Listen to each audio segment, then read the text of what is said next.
এই সরকার, আপনি বলেন, যখন আপনাকে বলা হয় যে তুমি তো অনির্বাচিত সরকার, তখন আপনি বলেন জুলাইয়ের গণ অভ্যুত্থানের মধ্য দিয়ে আমি সরকারে এসেছি জনগণের ম্যান্ডেট নিয়ে।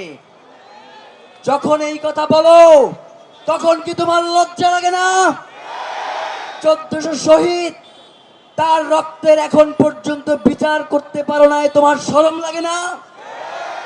প্রিয় ভাইয়েরা, আমরা অত্যন্ত বিনয়ের সাথে বলতে চাই, আপনি নোবেল পেয়েছেন, আপনি গ্রামীণ ব্যাংক প্রতিষ্ঠা করেছেন, আপনি আরো অনেক গুরুত্বপূর্ণ কাজ করেছেন।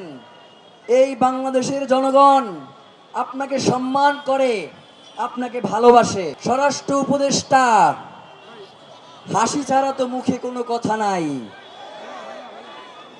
কথা বলতে গেলেই হাসি আর হাসি।